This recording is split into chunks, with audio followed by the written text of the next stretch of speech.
بسم اللہ الرحمن الرحیم۔ ناظرین، آج کا پہلا ولاگ واقعہ مذکورہ پر چند سوالات محض جوابات، یعنی کہ جو ہیڈنگ چل رہا ہے وہ چل رہا ہے حضرت خلیل اللہ کی درخواست بعد الموت کا مشاہدہ اور شبہات کا ازالہ، یہ مین ہیڈنگ یہ چل رہا ہے۔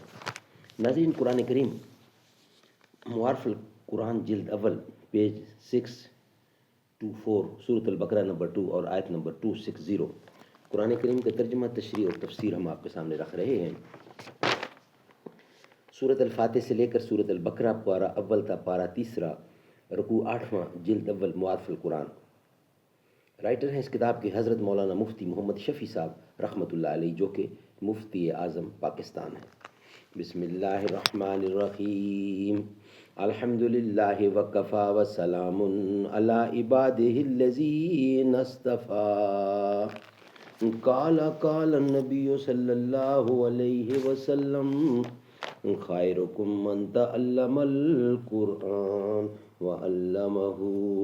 بہترین لوگ وہ ہیں جو خود بھی قرآن پڑھیں، دوسروں کو پڑھائیں، سکھائیں اور لکھائیں۔ آرزو کے خون سے رنگین ہے دل کی داستاں، نغمۂ انسانیت کامل نہیں غیر از فغاں۔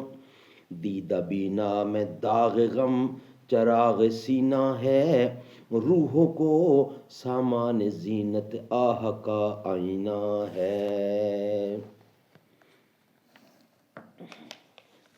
ویلاگ نمبر 1، واقعہ مذکورہ پر چند سوالات محض جوابات۔ آیت مذکورہ، آیت متذکرہ بالا کے مضمون میں چند سوالات پیدا ہوتے ہیں۔ اول یہ کہ حضرت ابراہیم خلیل اللہ علیہ السلام کو یہ سوال ہی کیوں پیدا ہوا جب کہ وہ حق تعالیٰ کی قدرت کاملہ پر ایمان لانے میں اس وقت کی ساری دنیا سے زیادہ یقین پر تھے۔ اس کا جواب اس تقریر کے ضمن میں آ چکا ہے جو اوپر کی گئی ہے کہ در حقیقت حضرت خلیل اللہ علیہ السلام کا سوال کسی شک و شبہ کی بنا پر تھا ہی نہیں، بلکہ سوال کا منشا صرف یہ تھا کہ حق تعالیٰ قیامت میں مردوں کو زندہ کریں گے۔ ان کی قدرت کاملہ سے یہ کسی طرح بھی مستبعد یا حیرت انگیز نہیں بلکہ یقینی ہے، لیکن مردہ کو زندہ کرنے کا کام انسان کی طاقت سے باہر ہے۔ اس نے کبھی کسی مردہ کو زندہ ہوتے ہوئے دیکھا نہیں، اور مردے کو زندہ کرنے کی کیفیات اور صورتیں مختلف ہو سکتی ہیں۔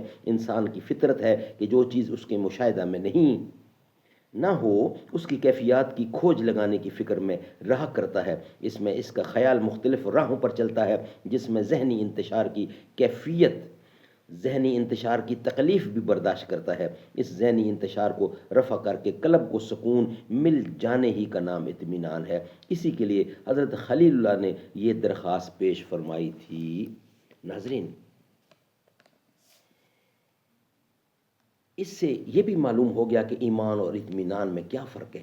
ایمان اس اختیاری یقین کا نام ہے جو انسان کو رسول کے اعتماد پر کسی غیب کی بات کے متعلق حاصل ہو جائے، اور اطمینان سکون قلب کا نام ہے۔ بعض اوقات نظروں سے غائب کسی چیز پر یقین کامل تو ہوتا ہے، مگر قانون کو یعنی قلب کو سکون اس لیے نہیں ہوتا کہ اس کی کیفیات کا علم نہیں ہوتا۔ یہ سکون صرف مشاہدہ سے حاصل ہو سکتا ہے۔ حضرت خلیل اللہ کو بھی حیات بعد الموت پر تو کامل یقین اور ایمان تو تھا، سوال صرف کیفیت احیا کے متعلق تھا۔ ناظرین، ان کا جو دوسرا سوال ہے وہ ہم آپ کے سامنے رکھیں گے، مگر ویلاگ نمبر 2 میں آج کا پہلا ویلاگ ہمارا یہاں ہی کمپلیٹ ہوتا ہے۔ تو کجا من کجا،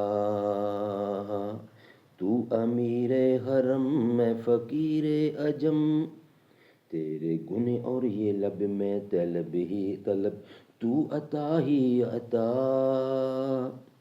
تو کجا من کجا۔ الہام ہے جامع تیرا، قرآن ہے امامہ تیرا، منبر تیرا عرش بری یا رحمت للعالمین۔ تو حقیقت ہے میں صرف احساس ہوں، تو سمندر میں بھٹکی ہوئی پیاس ہوں، میرا گھر خاک پر اور تیری راہ گزر سدرۃ المنتہا۔ تو کجا من کجا، تو کجا من کجا۔